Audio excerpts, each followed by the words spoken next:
Juan 8:12. Muling nagsalita si Jesus sa mga tao. Wika niya, "Ako ang ilaw ng sanlibutan. Ang sumusunod sa akin ay magkakaroon ng ilaw na nagbibigay buhay at di nalalakad sa kadiliman." Ang liwanag na lalawigan ay programa ng Bulacan Cadence na inyo pong mapapakinggan tuwing araw ng Biyernes sa ganap na alas 3 hanggang alas 4:30 ng hapon. Kasama sina Reverend Michael Perez, Pastora Suley Perez, Reverend Jesus Barangao at Bishop Jose Lombos. Ang liwanag ng kabataan inyo naman pong mapapakinggan sa tuwing araw ng Sabado mula alas 8:30 hanggang alas 9:30 ng umaga. Kasama sina Sister Saline Lasco, Sister Jazzer Cuarteros, dito po sa Radyo Bulacan, ang radyo ng bawat Bulakenyo. Ang layunin ng programang ito na mailapit ang ating mga kabataan at ang bawat Bulakenyo sa ating tunay na ilaw. Si Jesus ang tunay na liwanag ng ating lalawigan. Efeso 5:8 hanggang 9. Dati nasa kadiliman kayo, ngunit ngayon ay nasa liwanag, sapagkat kayo'y sa Panginoon. Mamuhay kayo gaya ng nararapat sa mga taong naliwanagan, sapagkat ang binubunga ng pamumuhay sa liwanag ay pawang mabuti, matuwid at totoo. Ang dakilang pag-ibig ni Jesus ang tunay na liwanag ng ating lalawigan.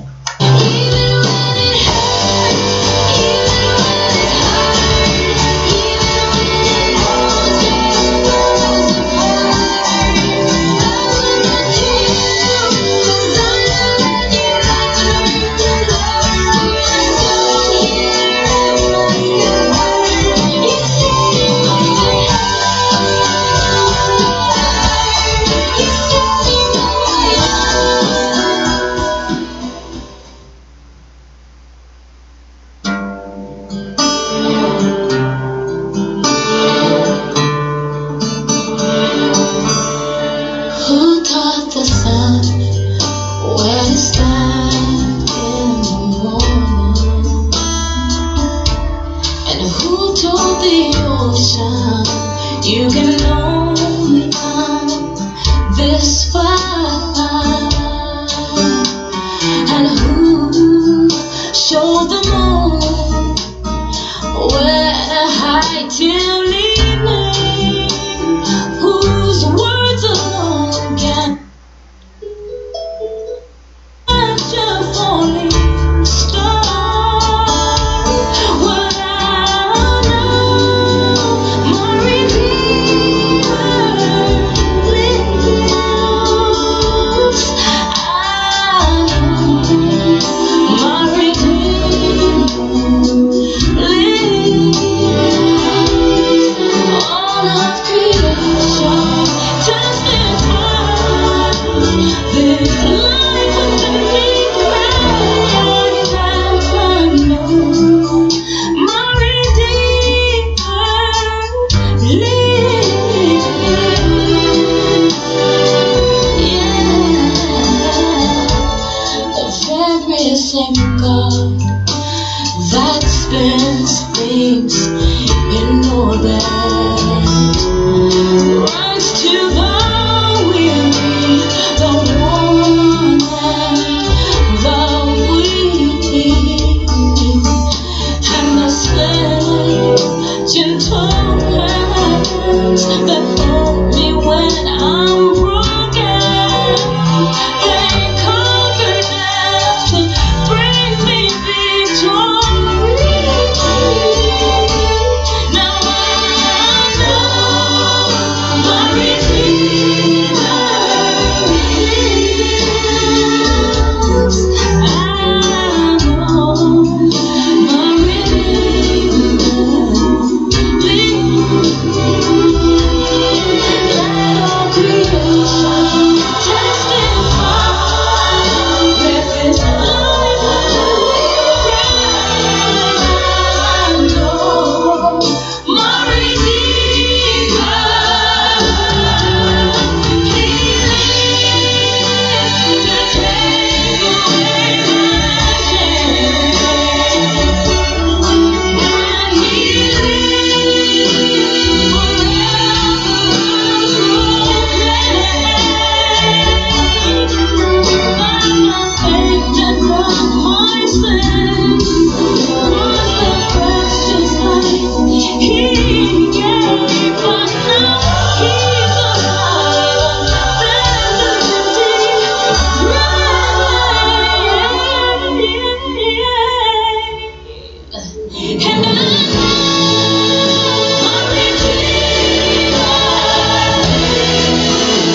Isang mapagpalang umaga po ng muling pagkabuhay ng ating Panginoong Kristo.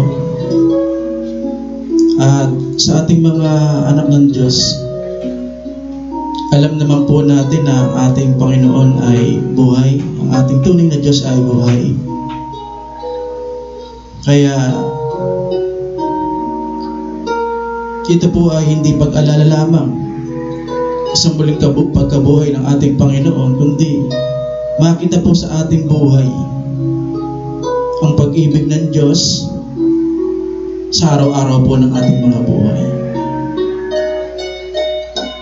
Lalo na po sa ating mga hinirang ng Diyos. Naalala ko po si Maria Magdalena.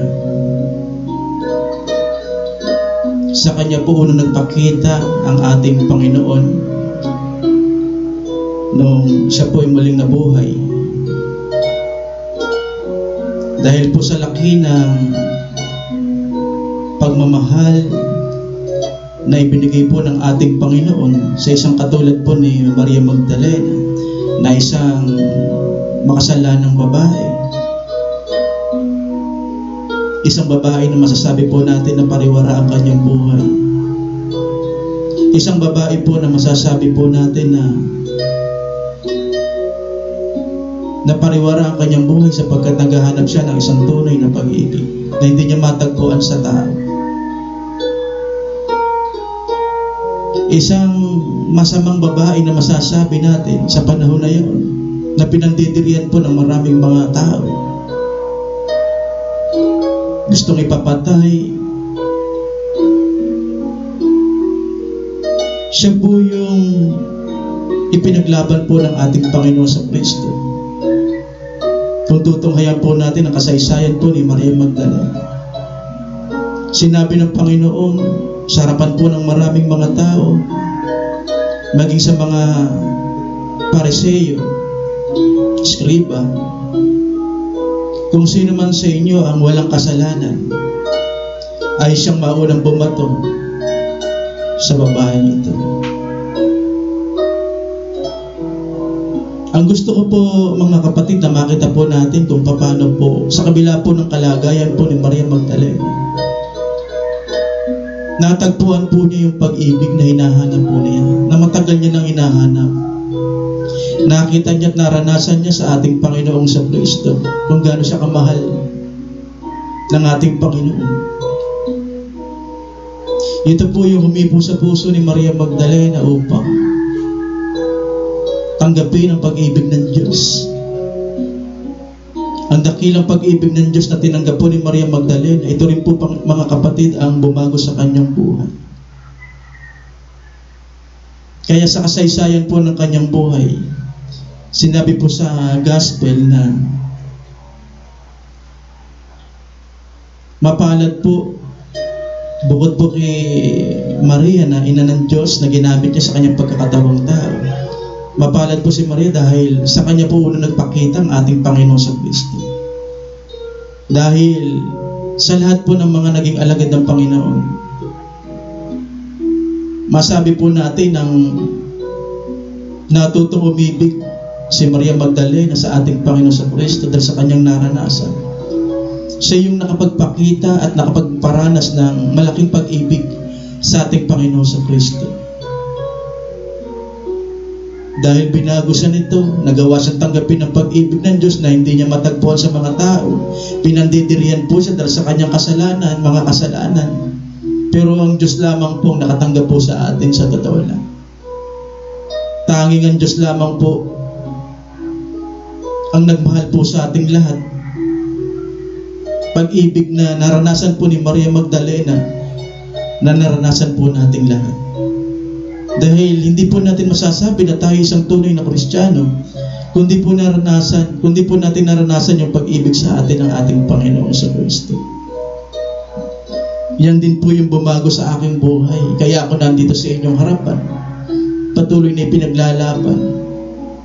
Patuloy na ibinabahagi ko ang pag-ibig sa inyo ng Diyos. Sa ating mga Kristiyano, sana katulad po tayo ni Maria Magdalena. hindi nawawala yung kanyang kasabikan sa Panginoon. Alam niyo po ba, sabik na sabik po si Maria Magdalena sa ikatlong araw ng kanyang pagtungo sa libingin ng ating Panginoong sa Kristo. Nandun po yung kanyang faith.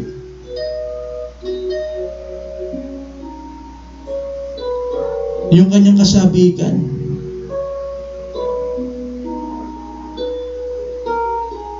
Sana po nung tayo po ay natagpuan po natin yung ating Panginoon sa Kristo nang tayo unang naging Kristiyano. Alam ko, lahat po tayo sabik sa Panginoon. Gustong-gusto po nating makapaglingkod. Araw-araw gusto po natin kasama yung ating Panginoon sa Kristo. Kasi naranasan po natin na kung paano tayo mahalin, tanggapin din po ng ating Panginoong Jesus. Pero sana po, hindi po sana tayo nagbabago. Nandun pa rin po yung kasabikan. Kamusta na mga kapatid?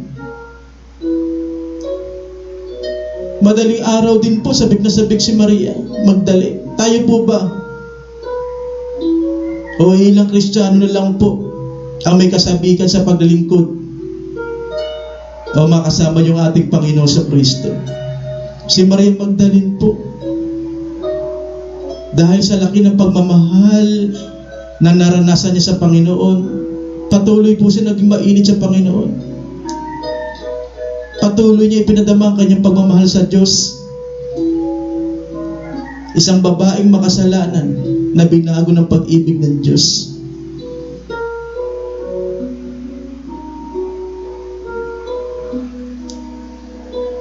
Ilang beses po na nagpakita ang ating Panginoon sa Kristo sa kanyang mga alagad bago po siya pumanig at bumalik sa ating Amang nasa langit. Hindi ko na po tatalakayin kung paano muling nabuhay ang ating Panginoon sa Kristo. Sapagkat siya'y tunay na buhay, alam na natin po yan. At ang paliwanag po niyan ay akin na pong ipagkakatiwala sa iba nating mga kapwa Kristiyano, mga pastor, hinirang ng Diyos. Ang sabi po sa Marcos, Kabanatang 16, talatang 15, bago po bumalik sa langit yung ating Panginoon sa Kristo, sinabi ni Jesus sa kanila, humayo kayo sa buong sanlibutan at ipangaral ninyo ang mabuting balita.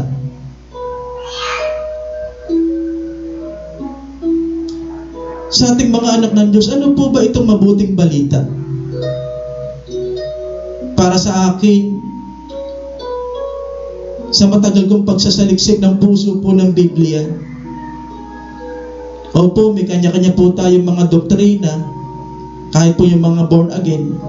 Pero sa akin po, ang ibig po sabihin sa akin ng mabuting balita, yung ikabubuti ng tao, yung ikaliligtas po ng tao. Para po sa akin at sa Panginoon, ano po ba ibig sabihin ng mabuting balita? Ito po yung maganda. Ano po ba yung magandang balita ng Diyos sa tao? Para sa akin, ito po yung dakilang pag-ibig ng Diyos. Kung bakit po siya nabayubay sa krus, kung bakit siya nagkatawang tao, dahil sa pag-ibig po sa atin. Ito po yung kahulugan po ng mabuting balita. Yung kanyang banal na dugo, isa lang po ibig sabihin niya, kaya niya ibinigay sa tao yan, sa ating lahat, dahil sa pag-ibig po niya sa atin. Kaya po ang ibig sabihin po na humayo kayo, ipamalita nyo ang mabuting balita. Kung gaano kamahal ng Diyos ang tao, ito po yung John 3:16. Kaya ako po bilang inirang ng Diyos, sabi ko sa inyo, wala po akong dala-dala. Lagi ko pong inuulit, hindi po ako nagdadala ng religion sa tao. Sapagkat ng ating Panginoon sa Kristo po ay humayo, nagkatawang tao at humayo dito sa ating mundo.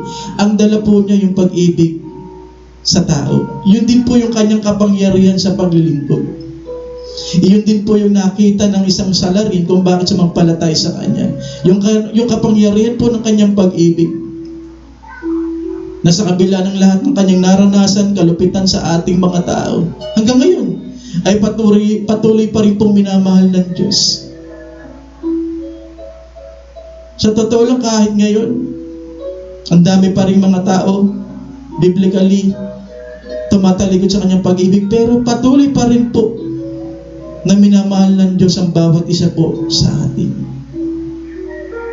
Kaya yung mabuting balita po na ito na sinasabi ng Panginoon na sa panahon po ng mga apostol at sa ating panahon ngayon, Sa Radyo Bulacan na aking pong isinisigaw, sa Kapitolyo, sa bawat munisipyo, sa aming church, sa inyong lahat, yung mabuting balita po na ito ay binabalita ko sa inyo kung gaano kayo kamahal ng Diyos.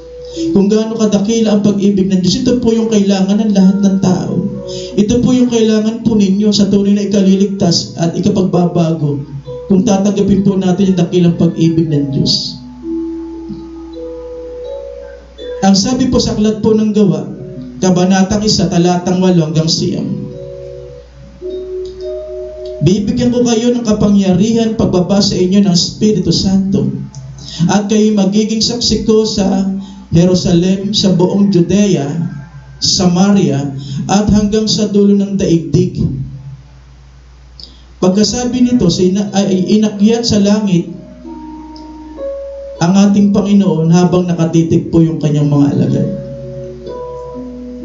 Ito po yung bumalik na po ang ating Panginoon sa ating Amang nasa langit, na mararanasan din po nating mga tunay na anak ng Diyos pagdating po ng takdang panahon. Dito po makikita po natin kung gaano kamahal ng Diyos, kahit hindi po yung mga Hudyo na lahat ng tao sa buong mundo ay mahal ng Diyos. Ito po yung lagi po nating isinisigaw. Yung tao na lamang po talaga ang hindi nagmamahal sa tunay na Diyos. Nang dahil sa kasalanan, lumaganap sa mundo. Iba-ibang mga paniniwala rin at relihiyon na gumulo sa puso't isipan ng tao. Bibigyan ko kayo ng kapangyarihan pagbaba ng Espiritu Santo. Ito po yung kinakausap ng Panginoon, ang kanyang mga alagad. At kayo magiging saksi ko sa Jerusalem, Judea, Samaria, at hanggang sa dulo ng daigdig. At hanggang ngayon, ito po yung ginagawa po ng ating Panginoon sa lahat po ng tumanggap sa Kanya. Sa mga kapatid po natin, sa mga full gospel, kapangyarihan magpagaling, kapangyarihan makapagsalita ng iba't ibang wika. Sa panahon ng mga apostol, binigyan din po sila ng kapangyarihan ayon sa kalooban ng Diyos na bumuhay po sa mga patay. Magpalayas ng mga demonyo sa pangalan ni Jesus. Sapagkat naniniwala ko na ginawa ng Diyos to sapagkat iyon yung gustong makita ng tao, na meron kang pruweba na ikaw ay kinasasyahan ng Diyos. Kaya binigyan niya ng mga tanda at kapangyarihan para magamit sa kanilang pagmiministeryo at paghayo, at para makatulong na rin yung kanyang mga alagad, mga lingkod sa tao.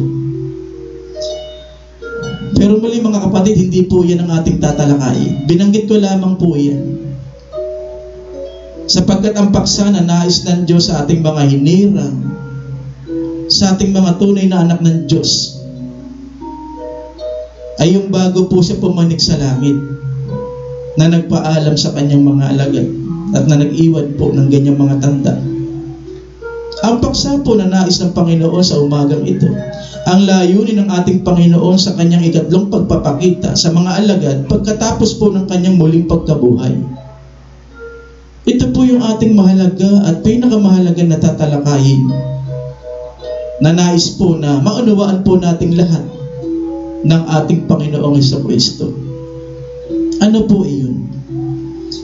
Ito po'y matatagpuan po natin sa aklat po ng Juan, Kabanatang 21, na masasabi ko po na huling habilin po niya sa kanyang mga alagad. Juan, Kabanatang 21, talatang 14 hanggang 17. Ang sabi po ng Panginoon, ito ang ikatlong pagpapakita ni Jesus sa mga alagad pagkatapos na siya'y muling mabuhay. Ang sabi po sa talatang 15, pagkakain nila, tingnan nyo, nakipag-fellowship yung ating Panginoon sa Kristo. Nandun po yung kasabikan ng ating Panginoon sa kanyang mga alagad. Sana po ganoon din po tayong mga lingkod ng Diyos. Lagi po sana tayong sabik sa Panginoon. pagkakain nila, tinanong ni Jesus si Simon Pedro, Simon anak ni Juan. Alam niyo po ba ito si Pedro?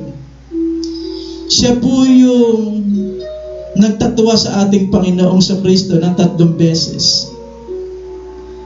Na bagamat sa biyaya ng Panginoon, hindi pa pinapanganak si Pedro, ay siya'y tinilaganan na maging apostol ng Panginoon, kagaya ng ibang mga lingkod.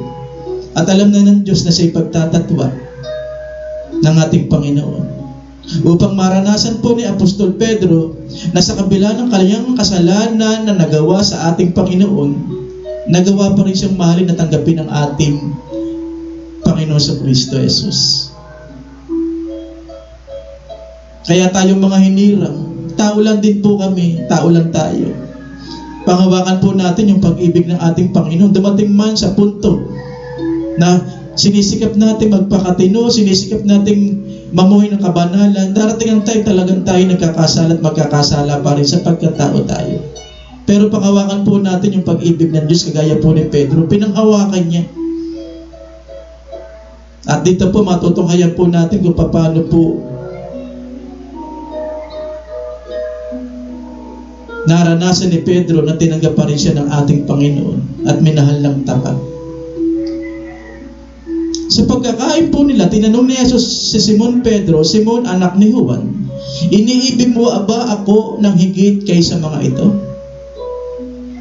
Mga kapatid, tinatanong din po tayo ng ating Panginoon, ano ba yung mga ito? Ano po ba yung mga bagay na mahalaga sa ating buhay? Hindi niyo po ba na-realize sa ating mga sarili kung bakit po tayo naka-house arrest po, tawag ko dito eh. Bakit po house arrest yung quarantine? Para sa akin, sa lahat po ng mga Kristiyano, tinirang ng Diyos, ang tawag ko po rito, kasama na ako dito, house arrest. Bakit? Guilty tayo. Bakit? Balikan po niyo yung mga nakaraan. Kamusta po ba yung paglilingkod po natin ng mga nakaraan? Napakaraming mga Kristiyano po, busy sa kanilang mga pinagkakaabalahanan sa mga bagay na ito na sinasabi po ng Panginoon.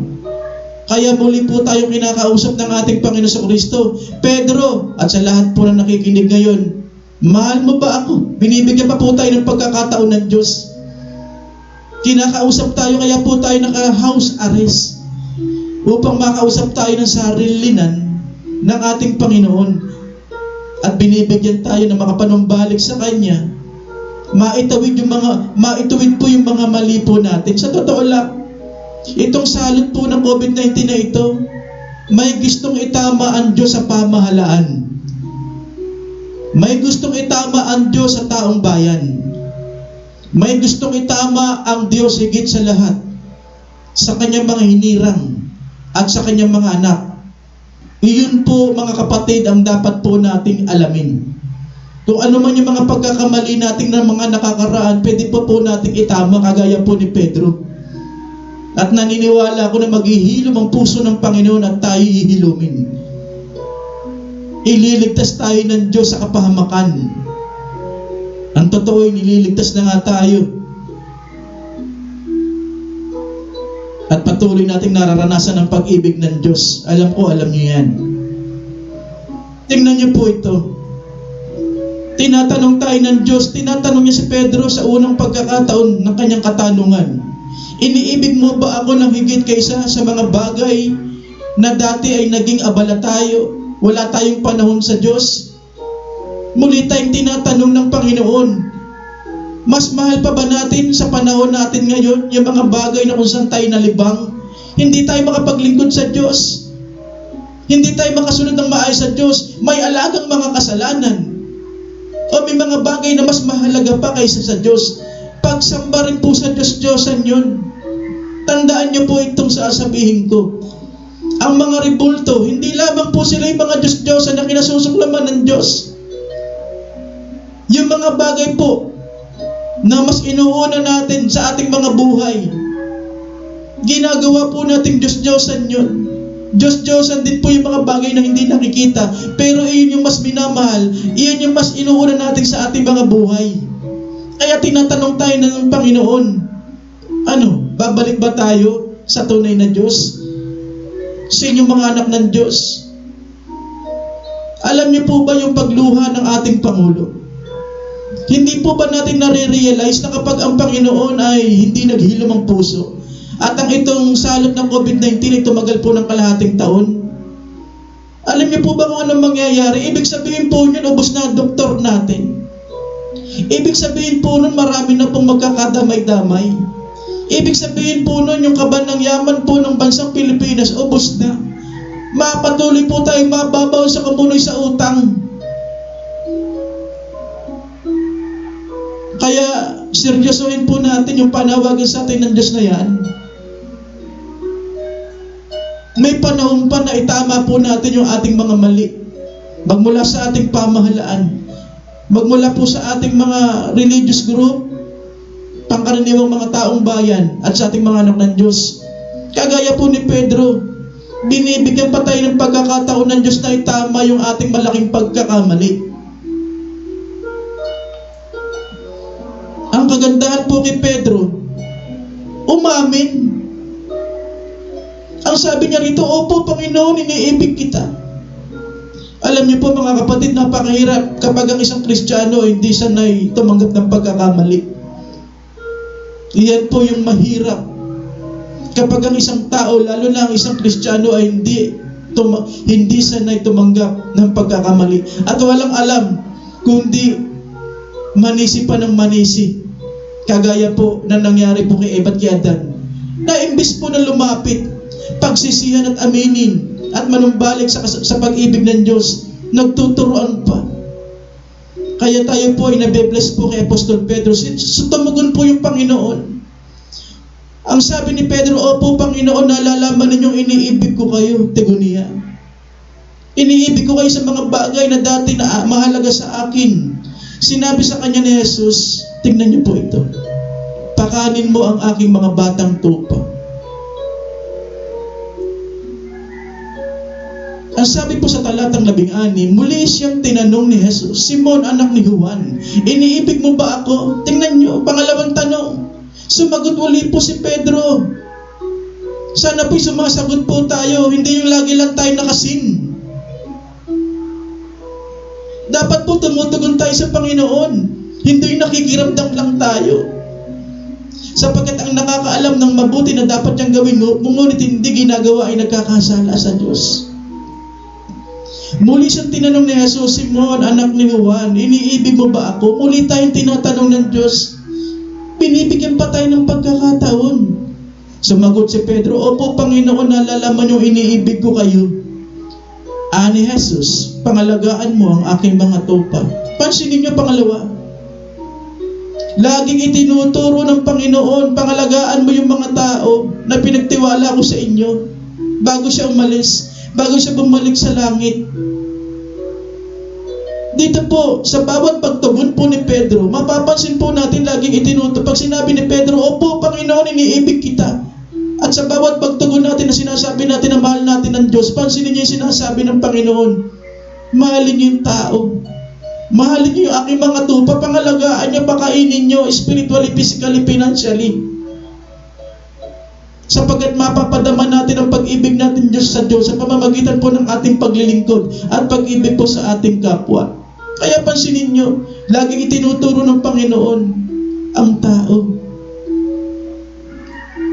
Sa talatang 17, pangatlong ulit ni tinanong siya ni Jesus, Simon, pangatlo din, Simon, anak ni Juan, iniibig mo ba ako? At sumagot siya, Panginoon, nalalaman po ninyo ang lahat ng bagay. Totoo ito. Mapapansin po natin na lumalalim na po si Pedro dito. Sapagkat binuksan na po ng Panginoon ang kanilang puso at isipan, mababasa po sa Lucas ito. Upang maunawaan nila yung mga dating sinabi ng Panginoon na sila yung mahayo pa. Upang maintindihan nila ang lahat ng bagay patungkol sa Diyos. Sumagot siya, Panginoon, nalalaman po ninyo ang lahat ng bagay. Bakit po? Ang Diyos lamang po ang nakakaalam sa puso't isipan po ng kanyang mga anak at sa lahat ng tao. Kaya sinasabi nga po natin, walang maililihim sa Diyos. Kaya sinabi po ni Pedro, alam po ninyo yung laman ng aking puso. Kahit magsisimigaw ako dito, kahit mag-umiyak ako dito, nasabihin kong mahal kita, pero kung ito hindi totoo sa aking puso, baliwala lang. Kaya sinabi po ni Pedro, Panginoon, nakikita niyo yung aking puso. Alam mo na mahal kita sa kabila ng nagawa ko sa iyo. Tingnan niyo po, si Pedro po binabago po ng dakilang pag-ibig ng Diyos. Kaya sinabi sa kanya ni Jesus, naniniwala si Jesus sa atin. Naniwala si Jesus sa kanya sapagkat batid ng Diyos ang kanyang puso. Kaya sinabi muli ng Panginoon, pakanin mo ang aking mga tupa. So titingnan po natin dito bilang mga anak ng Diyos. Kung tayo mga tunay na Kristiyano, kung tayo tunay nakaranas ng pag-ibig ng Diyos, kung talagang tinanggap natin ang dakilang pag-ibig ni Jesus, hindi pwedeng hindi po tayo na maging daluyan ng kanyang pagpapala. Hindi pwedeng hindi po tayo na maging daluyan ng kanyang pag-ibig sa lahat ng tao. Kagaya ng kanyang ipinapaliwanag dito, na ipinapaunawa niya. Para sa akin, ito yung pinaka-the best na makita sa buhay natin, ang buhay na Diyos. Hindi yung para alalahanin lang natin ang muling pagkabuhay ng Panginoon, pagkatapos nun wala na. Isang tradisyon na gawain lang. Kaya sinabi ko kanina, ang Diyos natin ay buhay. Ang pag-ibig ng Diyos ay dapat nakikita lagi sa ating mga buhay, sapagkat tayo daluyan ng pag-ibig ng Diyos sa maraming mga tao na atin pong nabasa kanina. Kaya po yung layunin po ng ating pag-aaral sa umagang ito, ang maunawaan po natin ang layunin ng ating Panginoon sa kanyang ikatlong pagpapakita sa mga alagad pagkatapos ng kanyang muling pagkabuhay at muling pagbabalik sa langit.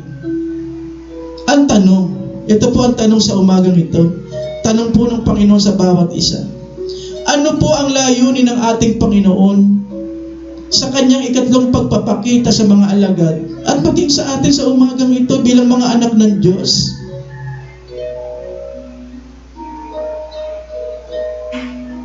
Baka akala lang po natin, ang gusto lang natin na kapangyarihan, magpagaling, bumuhay ng patay, magpalayas ng demonyo. Natin tatalakayin po mamaya na yan ibaliwala kapag di mo taglay ang pag-ibig ng Diyos.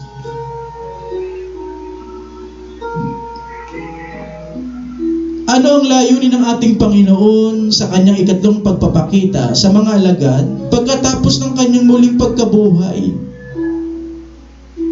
Meron siyang mahalaga na iiwan. Siyempre pa ang Holy Spirit.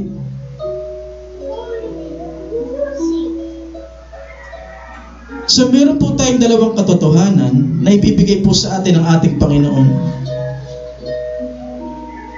Una po, ang layunin ng ating Panginoon na mailagay niya ang kanyang pag-ibig sa puso ng kanyang mga alagad bago siya bumalik sa langit. Kaya kung mapapansin niyo paulit-ulit na tinatanong po ng ating Panginoon si Pedro, mahal mo ba ako? Maging sa mga alagad na nandoon, maging sa panahon po natin ngayon, isinasalin po ng Diyos ang kanyang pag-ibig sa pamamagitan ng Holy Spirit. Isinasalin po ng Panginoon ang kanyang dakilang pag-ibig kay Pedro at sa mga alagad. Kaya pa ulit-ulit niyang tinatanong. Gusto niya na maisalin ang kanyang pag-ibig na dakila sa puso ng mga anak ng Diyos. Dahil ang salitang Kristiyano ay tagasunod ni Kristo. Makasusunod ka lang kay Kristo ng tapat kung mahal mo si Kristo. Kaya naniniwala ako, ito yung pinakamahalaga na nais ng Diyos na maunawaan po natin sa kanyang muling pagkabuhay at bago siya pumanik sa langit. Yung dakilang pag-ibig sa pamamagitan ng Holy Spirit, yung isinasalin niya sa ating mga puso upang masunod po natin yung kalooban ng Diyos. Kaya muli kong tatanungin ang lahat ng mga Kristiyano ngayon, Nasa inyo ba ang dakilang pag-ibig ng Diyos? Kung nasa sa inyo ang dakilang pag-ibig ng Diyos, wala ang hangarin kundi masunod ang kalooban ng Diyos. Kagaya po nila Maria Magdalene, itong mga alagad na ito, na laging sabik sa Panginoon, hindi pa banjing-banjing. Hindi puro pa relax-relax lang. Patuloy ba tayo na mawawala ng panahon sa Diyos? Kung sabihin ko po yung katotohanan na kapag ang Diyos ang mawala ng panahon sa atin, kapag ang Diyos ang nagsawa sa atin, sa palagay po ba nyo makakasurvive tayo dito pa lamang sa COVID-19? Marami pang mga tanda sa langit ng kanyang pagbabalik. Mga senyales.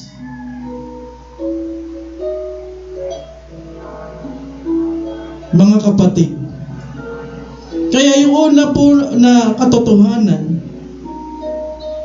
bakit siya nagpakita?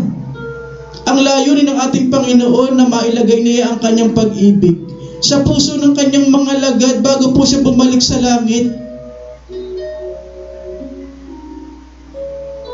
Matagal ko pong pinag-aralan to. Ang sabi po sa A, upang makilala na ang tunay na mga Kristiyano ay nagtataglay ng dakilang pag-ibig ni Kristo. Sa panahon po noon at sa panahon po natin ngayon, alam po natin na napakarami pong mga relihiyon. Kaya sinasabi po ng ating Panginoon, kaya pala gusto niyang mailagay ang kanyang dakilang pag-ibig sa ating mga puso. Kung talagang tinanggap po natin siya sa ating mga puso, ang ating Panginoon sa Kristo, dapat daw makita sa atin, dapat taglay po natin yung kanyang pag-ibig. Diyan malalaman kung ang isang tao ay tunay na Kristiyano. Kapag ang isang tao po ay nagtataglay, naninindigan sa pag-ibig ng Panginoon, makikilala mo na iyan ay tunay na Kristiyano. Ang sabi po sa aklat ng Roma 5:5, pakinggan po ninyo ito, ang sabi ng Diyos.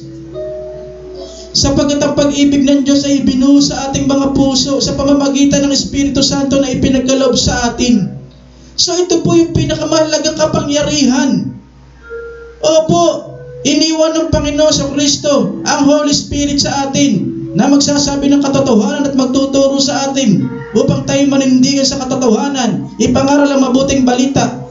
Pero pansinin niyo po ito. Ako'y nagpapasalamat sa Diyos sapagkat naintindihan ko po ito na aking pong ibinabahagi sa inyo. Yung kapangyarihan ng Panginoong sa Kristo nang siya'y nagkatawang tao. Pag-ibig. Kaya sa kabila po ng lahat ng kasamaan ng tao, nagawa pa niya rin ibigin kagaya po ni Maria Magdalene at ibang mga apostol. Sapagkat ang kapangyarihan po ng Panginoon at ang kanyang daladala sa mundo yung pag-ibig. Kaya pansinin niyo po sa Roma 5:5, sapagkat ang pag-ibig ng Diyos ay ibinuhos sa ating mga puso sa pamamagitan ng Espiritu Santo na ipinagkaloob sa atin. So ito po yung kapangyarihan na pinakamahalaga na nais iwanan ng Diyos sa pamamagitan ng Holy Spirit. Hindi lang yung magpagaling. Hindi lang yung magpakain ng 5,000. Naranasan ng ating Panginoon na kapag wala ka na ipapakain sa mga tao at niloob niya na hindi na magpagaling at magpakita ng himala, iniwanan po siya ng mga tao. Na nakikita po natin ngayon na pinagkakaguluhan ng mga tao. Ang pera pa rin. Ang mga bagay na mahalaga rito, pagkain. Pero yung pag-ibig niya na ibinibigay sa tao, ilan lamang po ang tumatanggap. Pero ito po yung kapangyarihan niya. Sa totoo lang, kung bakit siya nagtiyaga sa atin, kung bakit siya nagkatawang tao, sa kabila ng mga panlalait, pananakit na ginawa sa kanya hanggang sa bundok ng Kalbaryo, sa krus, umago sa kanyang dugo, nagawa niya yun dahil sa pag-ibig. Yun ang kapangyarihan ng dakilang pag-ibig ni Jesus na isinasalin sa atin at sa kanyang mga alagad. Ito yung tinutukoy, yung kapangyarihan po natin sa paglilingkod. Ako, aminin ko po sa inyo, ito po yung kapangyarihan po namin sa paglilingkod, kagaya ng ating Panginoon sa Kristo. Sapagkat ibinuhos niya sa ating mga puso ang kanyang dakilang pag-ibig sa pamamagitan daw po ng Holy Spirit sa Roma 5:5. Ako bilang isang lingkod ng Panginoon, ako'y tao lang. Sabi ko nga, nakakaranas din po ako ng kapaguran. Iba talaga yung pag-ibig ng Diyos sa tao. Ako, inaamin ko po, gusto ko nang sumuko. Sa nakikita ko na patuloy na ang kapakanan ay ikaliligtas ng tao, ang pag-ibig ng Diyos ang ibinibigay mo sa kanila, pero iilan lang po. Makikita mo sa mga social media, gustong kausapin ng Diyos ang mga tao, bigyan ng pagkakataon, pero nasaan po yung puso't isipan ng karamihan ng mga tao ng bansang ito? Nasa mga games, nasa mga Facebook, kung ano-anong kalokohan, pinapanood, sinusubaybayan, nakapalaw sa mga Mobile Legend, sa mga COCC o sa mga online games, nakapalaw sa mga naglalabas ng mga lilibuhin sa pera, naguunahan po sa pagsishare ang mga tao. Pero sa dakilang pag-ibig ng Diyos, mga kapatid, iilan tayo. Nakita mo ang view natin, mapalad na kung magkaroon po tayo ng 200, 500. Pero sa mga walang kakwenta-kwentang bagay, tingnan nyo, milyon ang nakapalaw. Pero pagdating sa Panginoon, iilan lang, kagaya po ng nangyari nang siya po'y kasalukuyang pine-persecute. Ang sumusunod lang sa kanya, alam nyo, ilang piraso lang. Si John lang, ang kanyang ina, at si Maria Magdalene, at ang iba pang mga lingkod na lihim na sumusunod. Bakit nga ba sadyang ganyan ang tao? Pero patuloy pa rin minamahal ng Diyos. At iyan po yung kapangyarihan kung bakit po ako nakapagpapatuloy. Na alam ko na mahal ng Diyos ang tao sa kabila po ng lahat. Kaya patuloy po ako nagtsatsaga dahil alam ko kung paano po ako pinagtsagaan ng Diyos. Tuwing maiisip ko kung paano rin ako pinagtsagaan ng Diyos. Kaya patuloy po ako nangangaral ng pag-ibig ng Diyos sa inyong lahat. Sa kabila ng gusto ko nang umayaw. Na bandang huli ko pa mapapasama. Na bandang huli, marami pang masasabi sa iyo. Marami pang magagalit sa iyo. Pero patuloy pa rin po natin binabahagi ang pag-ibig ng Diyos. Dahil alam ko, ang puso ng Diyos ay para sa kaligtasan ng mga taong mapapahama. Nasa tao na lang kung sino yung pipiliin po ninyo. Ang pag-ibig ba ng Diyos na makapagbibigay ng buhay na walang hanggan, na kaya kayong isalba kahit po rito sa salot na ito, o yung mga ito na binabanggit kanina, mga bagay na mahalaga sa inyo na walang kabuluhan, na may hangganan. Ang pag-ibig ng Diyos ay walang hanggan. Kaya kung meron man dapat tayo magkaroon sa ating mga buhay, pangarapin sa ating mga buhay, ay magkaroon tayo ng pag-ibig ng Diyos, magkaroon po tayo ng personal na relasyon sa Diyos. Yan po ang nais ng Diyos, kaya wala po akong daladalang relihiyon. Sapagkat ang sinira ng Diablo kay Eva at kay Adan ay yung kanilang relasyon. Nang talikuran ng mag-asawang ito ang kanilang pag-ibig sa Diyos, sila'y nagkasala sa Diyos. Yan pong nangyari sa mga tao, kaya kung meron man pong dapat maibalik sa tao sa Diyos, maging sa pagkakatawan ng ating Panginoon sa Kristo, ang daladala niya yung pag-ibig sa tao. Sapagkat kung meron man dapat maibalik sa tao sa Diyos, hindi po dapat tayo pumasok sa mga relihiyon. Ang nais ng Diyos, maibalik yung nasira. Ano po ba yung nasira ng kasalanan? Yung ating relasyon sa Diyos, puso sa puso. At ayan ay maibabalik lamang. Hindi na po natin kailangang umanib kung kani-kanino. Hindi nyo kailangang umanib sa akin. Ang mahalagay puso nyo sa mga oras na ito na handang tanggapin ang pag-ibig ng Diyos.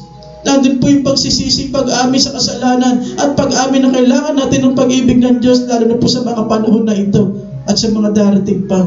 Magkakaroon po tayo pag sinumampalataya tayo na kung bakit may mahal na araw, may Pasko, kung bakit ibinigay niya ang kanyang dugo sa krus, dahil po sa pag-ibig sa iyo. Kaya yung John 3:16, totoo yun. Ang Diyos ang may sabi, kung sasampalataya ka sa pag-ibig sa iyo ng Diyos, sa lahat ng ginawa niya at pakaparaanan para tayo maligtas ng ating Panginoon sa Kristo, magkakaroon daw tayo ng katiyakan. Yung tiyak, sapagkat ang relihiyon po ay hindi po tayo tiyak. Walang katiyakan sa relihiyon. Sapagkat kapag dumating ang panahon na lahat naman talaga tayo mamamatay, hindi tatanungin ng Diyos kung anong relihiyon po kayo. Magkakagulo-gulo po sa langit sa hukuman ng Diyos. Hindi siya magtatanong kagaya po ng sinabi ni Pedro, nalalaman ninyo ang laman ng aking puso. Puso ang titingnan ng Diyos. Kung ang pag-ibig niya ay tinanggap mo sa puso mo, may buhay na walang hanggan, may katiyakan. Kaya hindi na po natin kailangan magsalita sa hukuman ng Diyos, sapagkat kapag nakita ng Diyos ang ating mga puso at nandyan siya sa ating mga puso, may katiyakan daw tayo. Kapag alam niya na meron tayong personal na relasyon sa Kanya, dahil sa pag-ibig na tinanggap natin sa Panginoon. Sabi po isinasali niya po ito upang ito yung katibayan, yung kanyang pag-ibig na nagtataglay sa mga Kristiyano. At sabi, upang maipakilala na ang tunay na mga Kristiyano ay naipapakita ang dakilang pag-ibig ni Kristo.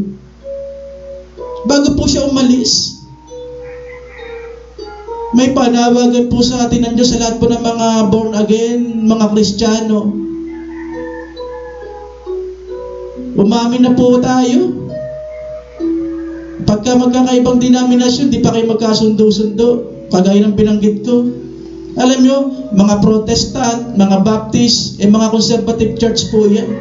Gusto niyang tahimik. Kaya kapag po yan ay nakakasama, hindi naman po lahat, ang tingin po nila sa mga full gospel kapag mga nagsasayawan, kapag ka mga nagkekembutan, ay kulto na. Hindi, wag naman ganun. Ganun din naman yung mga full gospel. Ayaw nila na masyadong tahimik. Kapag ka tahimik ka daw, patay daw yung spirito mo. Wag naman ganun. Pare-para tayong anak ng Diyos. Dapat yung pag-ibig ng Diyos nakikita sa ating lahat. Kung kayong mga conservative church, Protestant, Baptist, ako po, gitna po kami, evangelical. Pwedeng tahimik, pwedeng magulo po kami. Full gospel, kailangan po kung talagang tayo mga tunay na anak ng Diyos, nagtataglay tayo ng pag-ibig ng Diyos. At yung pangalawa, dapat nakikita sa ating mga buhay ito. Hindi po dapat nagsisiraan, hindi po dapat nag-aaway-aaway. Kaya sabi ko kanina, may gustong itama ang Diyos sa mga religious group, sa mga taong bayan, sa pamahalaan, may gustong itama ang Diyos.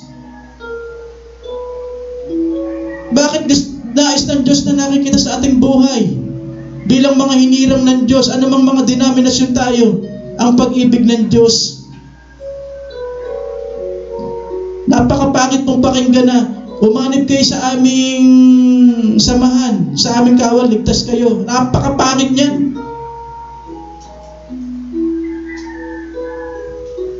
Ituro natin ang pag-ibig ng Diyos sa tao na makapagliligtas sa kanila. Yun ang katotohanan. Huwag tayo mag-angkinan ng kaligtasan. Huwag natin lakawan ng karangalan ng Diyos. Nandahil sa mga reliyong mga pinaglalaban na yan. Bakit nais ng Diyos na makita ang pag-ibig niya sa kanyang mga lingkod, na tinuturo niya sa kanyang mga alagad bago siya bumalik sa langit?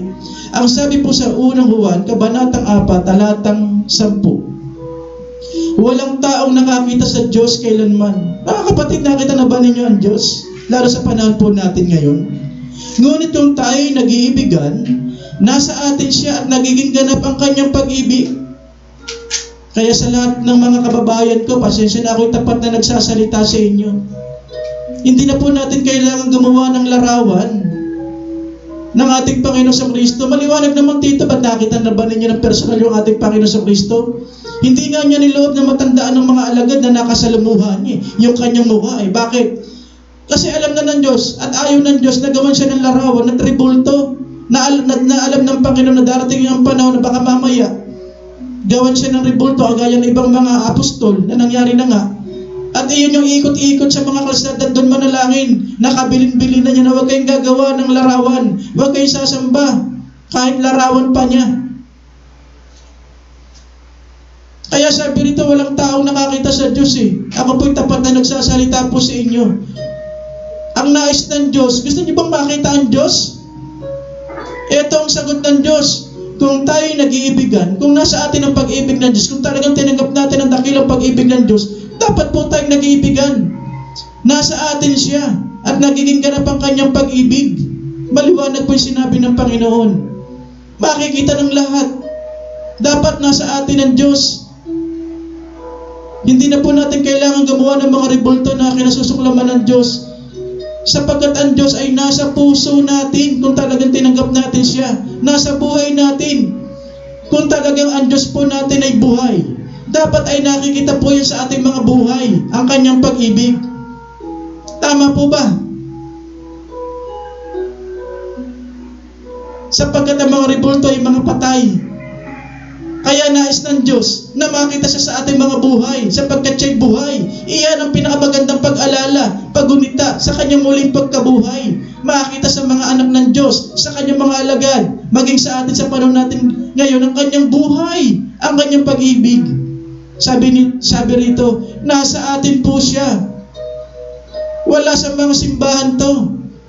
Ang Panginoon, kaya nga sabi, ang tunay na Kristiyano, araw-araw Kristiyano, hindi araw ng linggo lang. Nasa atin siya, nagiging ganap ang kanyang pag-ibig. Nakikita sa ating mga buhay ng ibang mga tao. Kagaya po ng siya po ay tinuturuan niya yung kanyang mga alagad sa John 13, talatang 34-35. Ang sabi ng Panginoon, isang bagong utos ang ibinibigay ko sa inyo. Sariwang-sariwa mga kapatid, maging sa panahon natin ngayon. Mag-ibigan kayo. Bakit sinasabi ng Panginoon to, lalo na sa ating mga hinirang ng Diyos? Sa lahat ng mga pastor, sa lahat ng mga ministerial, sa iba't ibang bayan, sa Bulacan Cadence, sa Malolos Bible Church, sa mga daughter church, sa iba't ibang mga sa mga churches ng Panginoon. Ang sabi nito ay mag-ibigan kayo. Bakit? Pag hindi po nakita sa atin yung pag-ibig, walang taong maniniwala po sa ating pangangaral.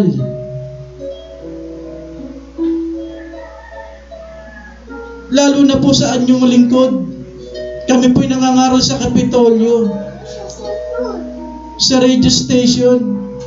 Kaya yung pag-ibig na ito na sinasabi ng Panginoon ay sinasali sa puso natin, dapat makita sa ating buhay. Sapagkat kapag hindi ito nakita sa ating buhay, kahit anong galing mong mangaral, kahit napakagaling mong magpaliwanag, hindi kikilos ang Holy Spirit sa iyo kapag yung pag-ibig na yan ay hindi nakita sa ating mga buhay. Walang maniniwala sapagkat ang Diyos natin ay pag-ibig. Isang bagong utos ang ibinibigay ko sa inyo. Mag-ibigan kayo. Kung papaanong iniibig ko kayo. Opo, magkakaiba po tayo ng denominasyon, magkakaiba tayo ng kultura, kinalakihan at ugali.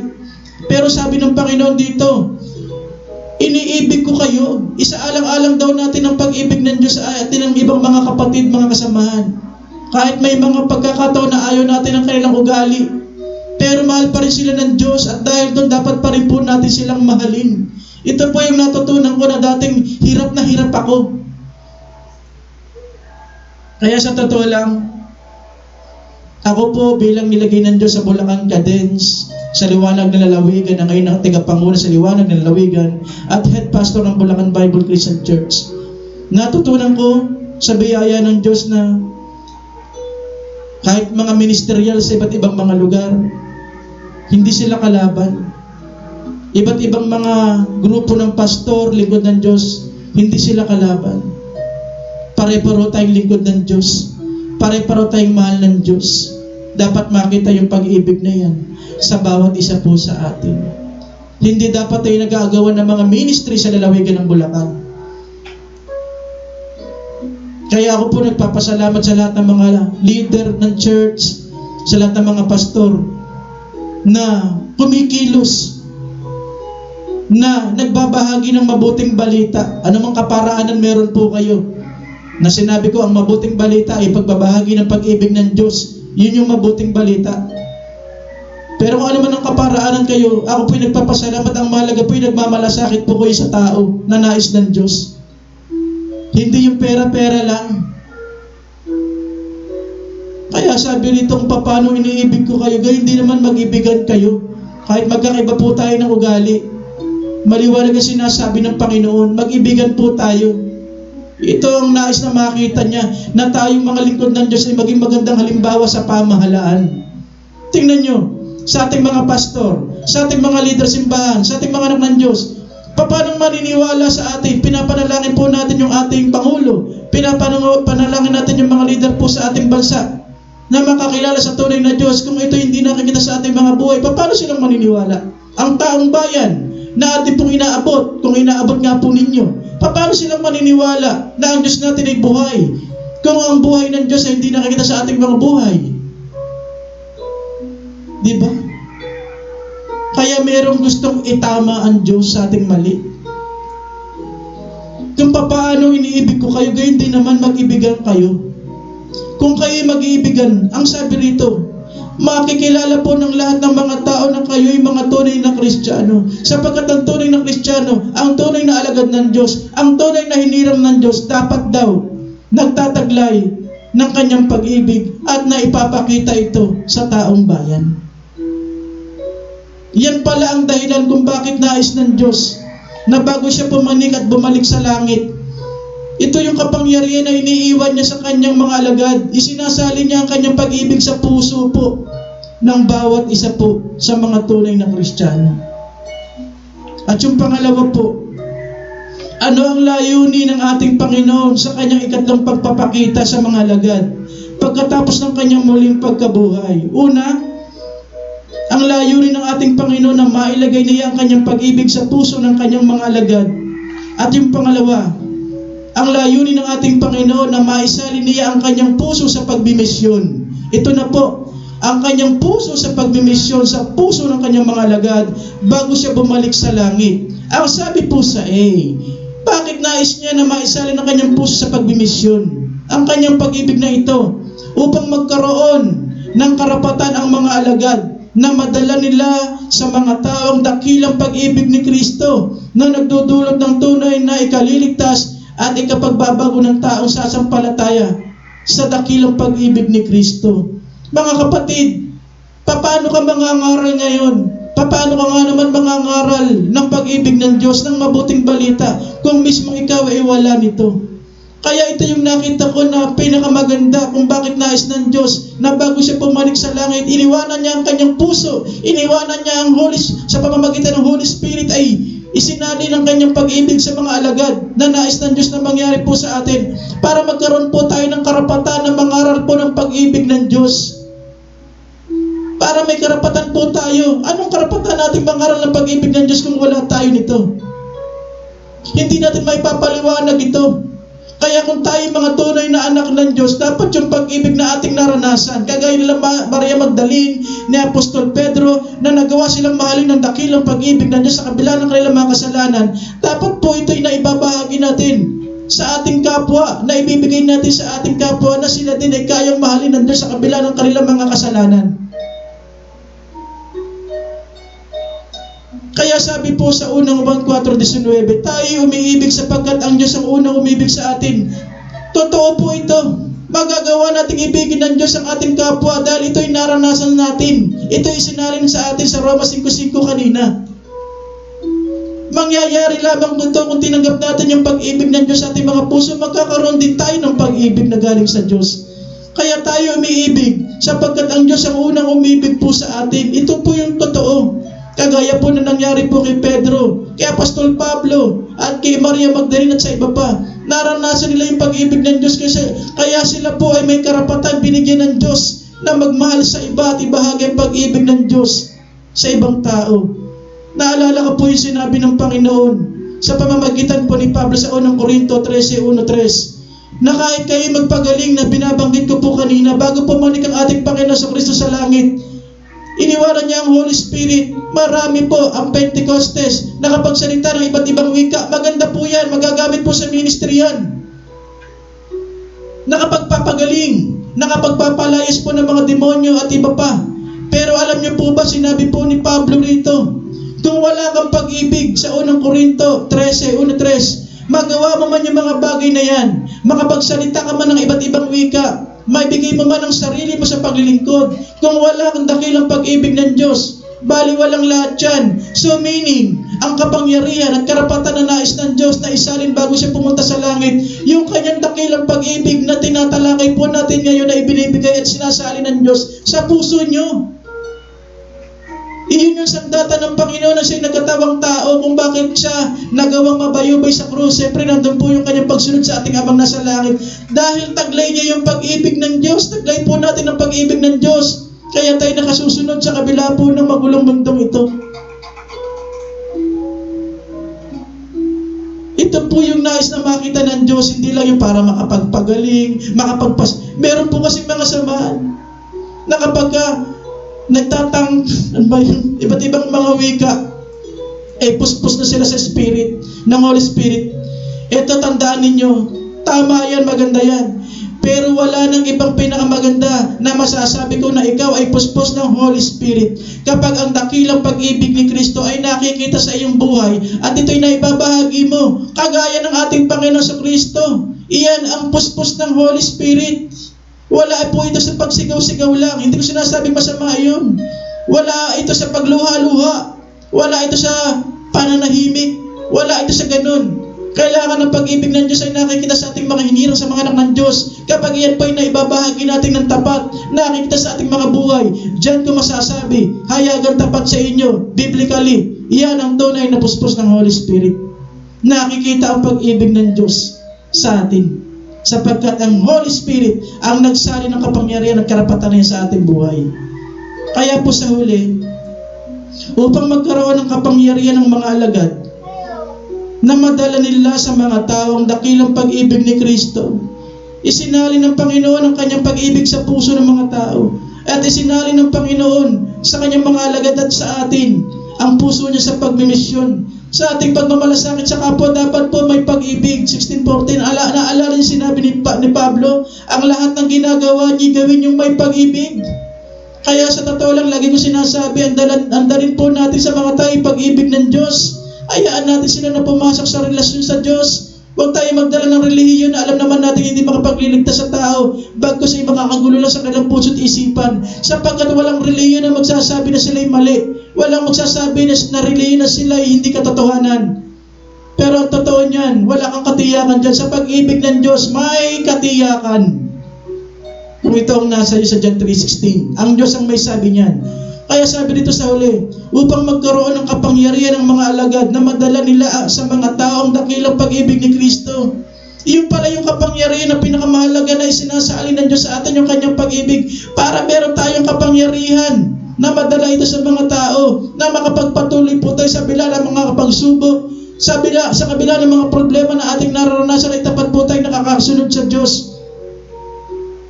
Naalala niyo po ba yung Pilipos 4:13, yung binabanggit po ni Pablo dyan? Ang sabi riyan, ang lahat ng ito'y magagawa ko dahil sa lakas ng kapangyarihan na kaloob sa akin ni Kristo. Pinag-aralan ko pong mabuti ito. Hindi lamang siya nakapagpapagaling, hindi lamang po sa mga bagay na mga tanda na binanggit kanina, o nakapagsasalita na ibang mga wika. Alam niyo po ba yung kapangyarihan?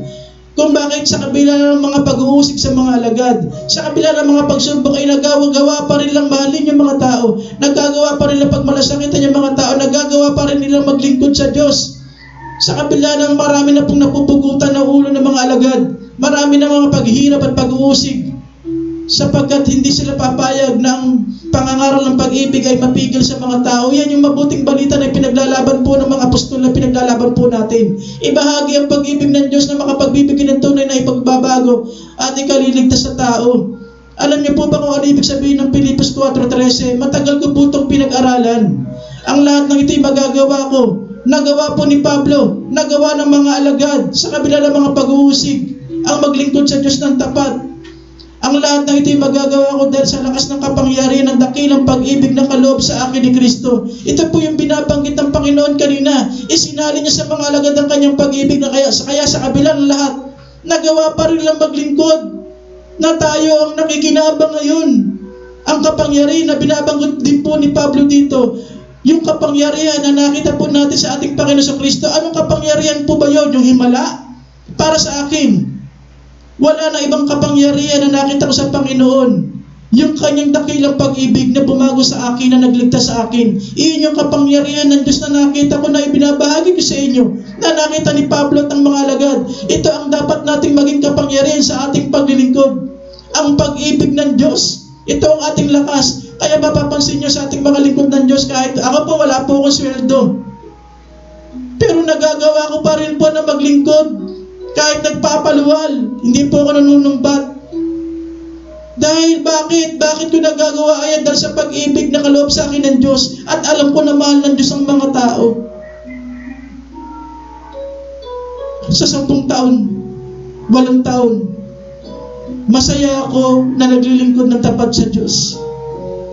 Masaya ako na may mga tao ako na nakikita na nababago ng pag-ibig ng Diyos. Sa akin ay sapat na.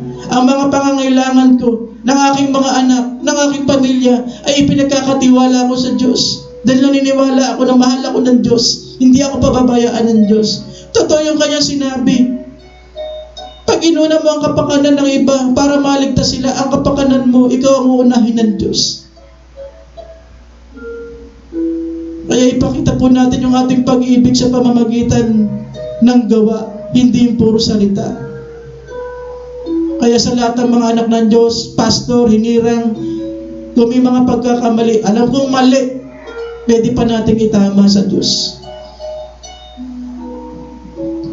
At ito po yung huling talatang ibibigay ko sa inyo. Sa 2 Korinto 5:14. Sapagkat ang pag-ibig ni Kristo ang nagudyok sa akin magkaganyan. Ito po yung nangyari kila Pedro nang isilali ng Panginoon ang kanyang pag-ibig sa puso ng kanyang mga alagad.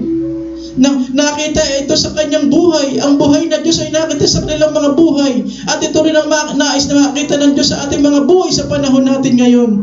Ang sabi ni Pablo, na nangyari sa mga alagad, ang pag-ibig ni Kristo ang nagudyok. Ito yung kanyang kapangyarihan. Ito yung nagudyok upang ibahagi niya ang mabuting balita sa lahat ng mga tao.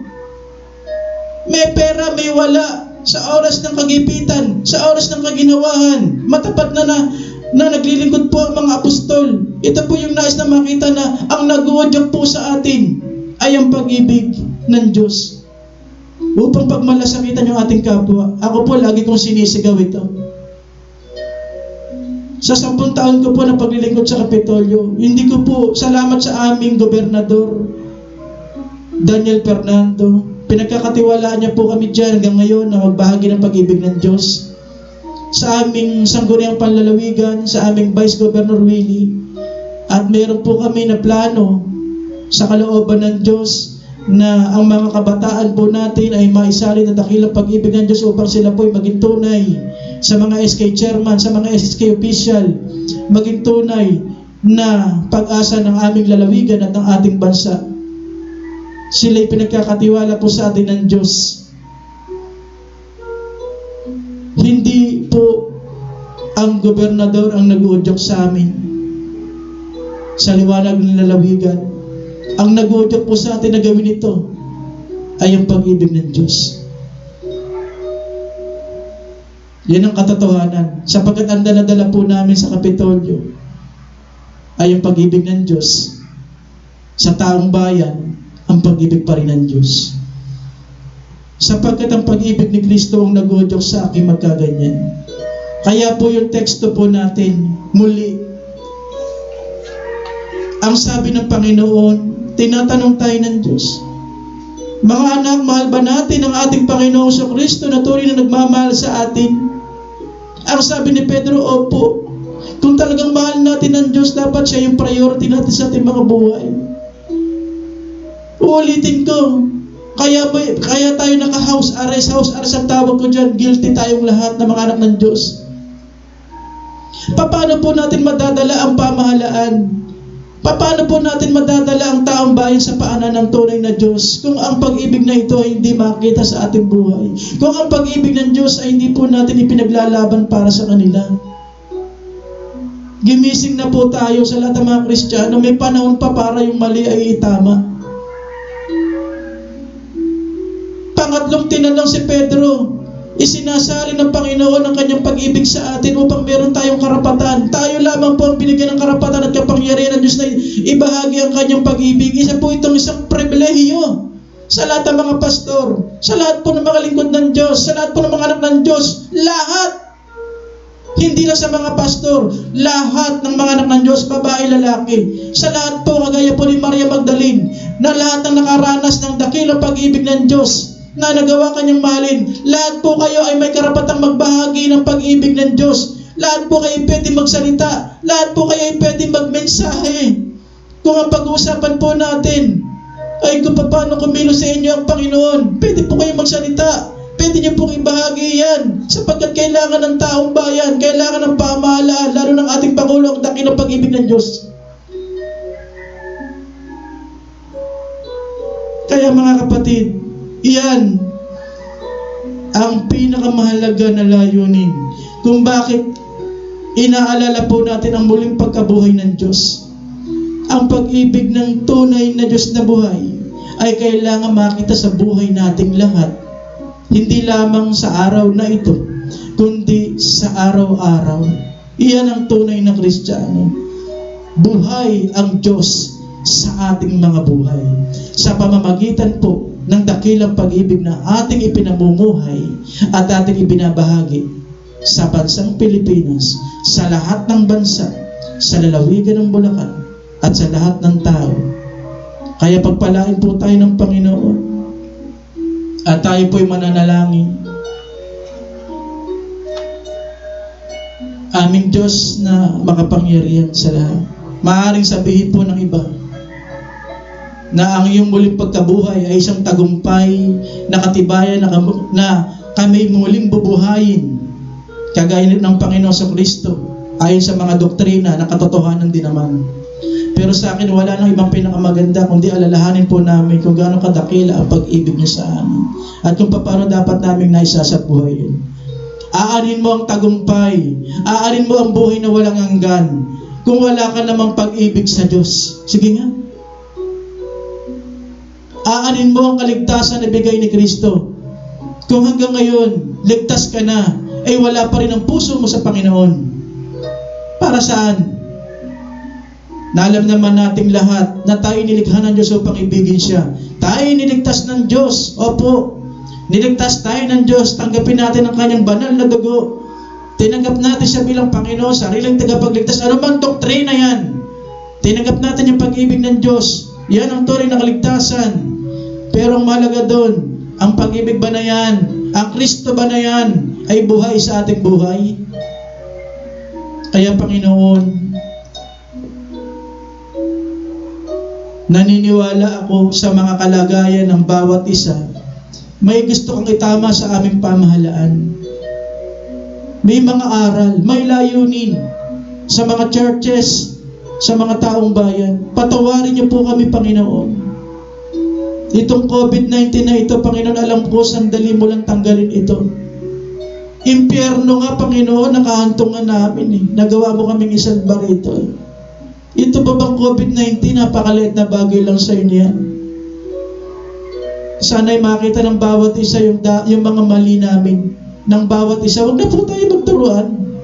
Kung ano po yung mali na dapat itama, ipatama na po natin. Manumbalik po tayo sa pag-ibig ng Diyos. Talikuran ng kasalanan. Paulit-ulit na sinasabi ng Diyos yan. Mga kapatid, madali lang kausap ang Diyos. Mabait po ang Diyos. Kaya Panginoon, patuloy na maranasan po namin ang kahabagan mo sa bawat isa. Ang totoo niyan, ang pinangahawakan ko lang, ang pinangahawakan lang namin ay yung dakilang pag-ibig mo sa amin. Sa kabila po ng may mga salot na nangyayari sa buong mundo, sa aming bansa. At salamat po Panginoon sapagkat ang favor mo ay patuloy naming naranasan.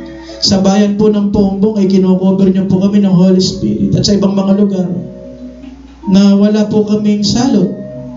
At nawa yung lalawigan ng Bulacan ay patuloy na po ito na maghilom. Patuloy na po na gumaling ang mga may sakit.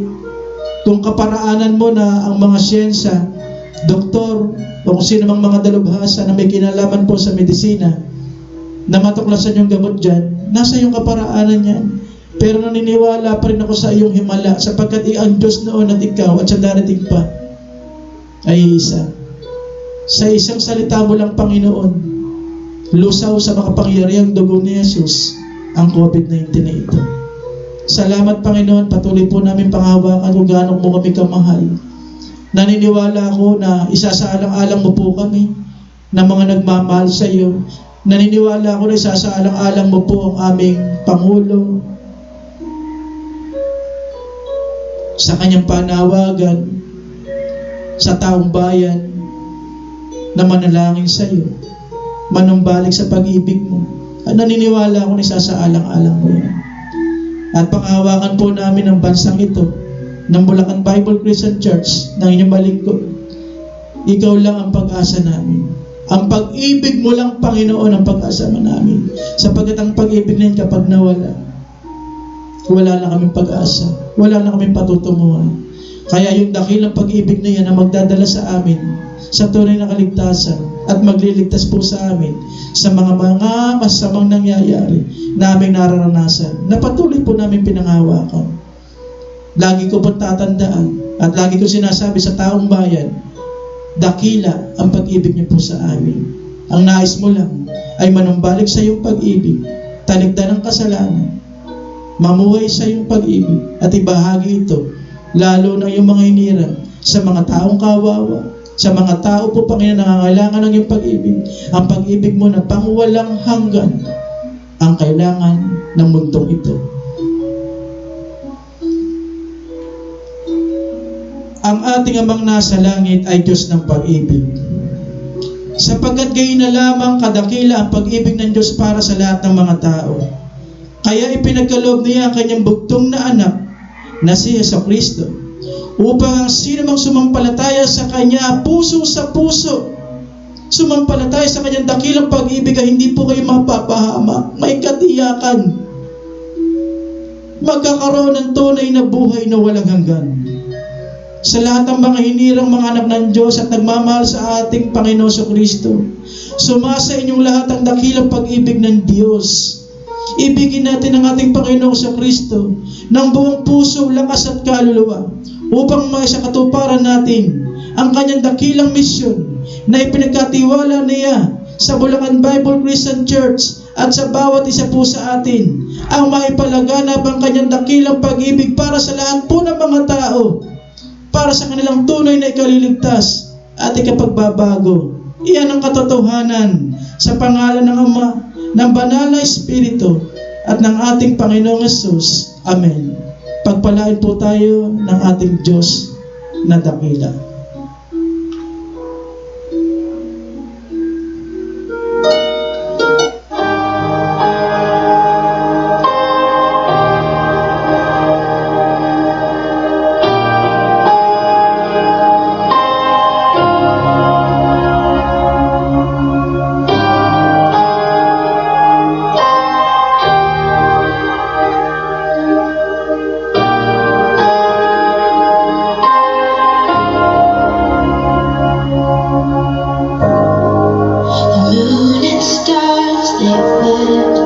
The morning sun was dead, the Savior of the world.